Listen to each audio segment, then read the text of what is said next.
Praise the lord అందరికీ. అందరూ ఎలా ఉన్నారు? 40 days fasting prayers heart transformation సిరీస్లో భాగంగా మనం నిన్నటి నుంచి చేంజ్ చేయడం జరిగింది సిలువ ధ్యానాల గురించి.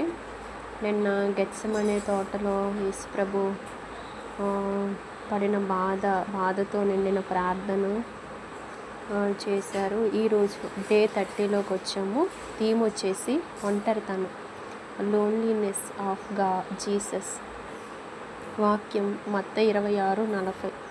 ఆయన మరలా శిష్యుల యొద్దకు వచ్చి వారు నిద్రించుట చూచి, ఒక గడి అయినను నాతో కూడా మేల్కొని ఉండలేరా అని ప్రభు అడిగారు. ఇది గెత్సెమనే తోటలో జరిగిన సన్నివేశం. యేసుక్రీస్తు తన జీవితంలో అత్యంత భారమైన సమయాన్ని ఆ సమయంలో ఎదుర్కొంటున్నాడు. ప్రభు మరికొద్ది క్షణాల్లో అప్పగించుకోబోతున్నారు తనని తానుగా. అయితే ఒంటరితనాన్ని ఆ గెత్సెమనే తోటలోనే బాధపడతారు. ఒంటరితనం అనేది ఎంతో భయంకరం. దాన్ని ఎవ్వరు ఫేస్ చేయలేరు.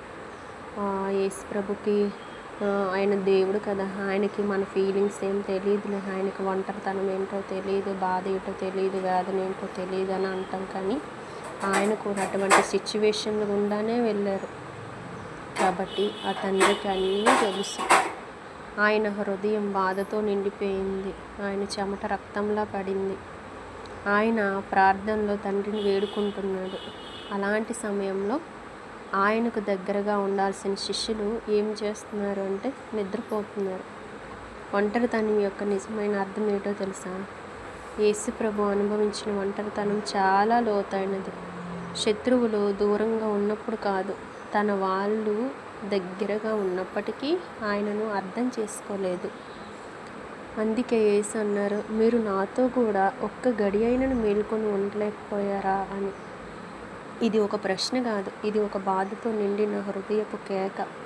మన జీవితానికి అన్వయించుకున్నట్లయితే ఈరోజు మన జీవితాల్లో కూడా ఇదే జరుగుతుంది. మన బాధలో ఉన్నప్పుడు మన వాళ్ళు పట్టించుకోరు.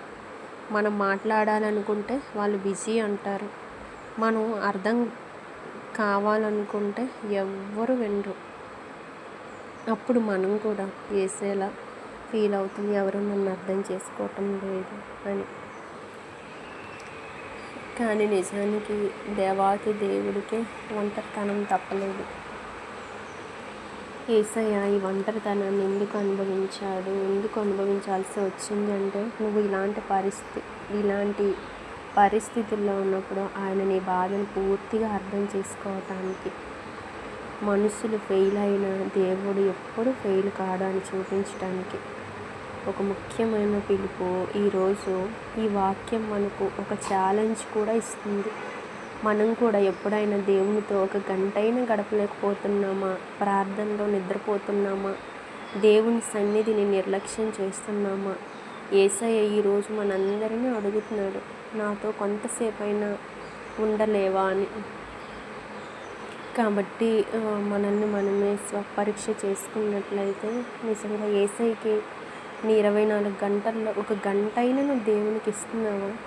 ఒక్క గడి అయినా మేలుకుని ఉండలేరని ఆయన శిష్యులకి అప్పుడు అదే అడుగుతున్నారు. ఇప్పుడు మనల్ని కూడా అదే అడుగుతున్నారు. ప్రార్థన అంటే ఏంటి? దేవునితో మాట్లాడటం. ఆ మాట్లాడినప్పుడు ఆయన ఎంతో సంతోషిస్తారు. నువ్వు చెప్పిన ప్రతి బాధని ఆయన వింటారు. కాబట్టి ఈ రోజు నుంచి ఇప్పటికీ స్టార్ట్ చేయకపోతే విన్న తర్వాత అయినను స్టార్ట్ చేయండి. కళ్ళు మూసుకున్నట్లయితే ప్రార్థన చేసుకుందాం. పరిశుద్ధుడా, గొప్ప దేవ, మహోన్నతుడా, ఆశ్చర్యకరుడు, అద్భుతకరుడు, సర్వశక్తిమంతుడు నాయన ప్రభువా, నువ్వు అనుభవించిన ఒంటరితనం నాకు గుర్తు చేస్తున్నది. దేవా, నేను కూడా చాలాసార్లు నిన్ను నిర్లక్ష్యం చేశాను. నాతో ఉండమని పిలిచినప్పుడు, నీతో ఉండమని పిలిచినప్పుడు వినలేదు.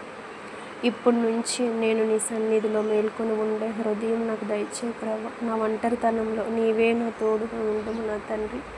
ప్రభా, ఒంటరితనం మహాభయంకరంగా ఉంటుంది ప్రభా. నాతో ఎల్లప్పుడూ మీరే తోడుగా, నీడగా, రక్షకుడుగా ఉండమని ప్రార్థన చేసే పరిశుద్ధ నామములో ప్రార్థించి అడిగి వేడుకొంచున్నాను నా పరలోకపు తండ్రి. ఆమేన్. Thank you. God bless you.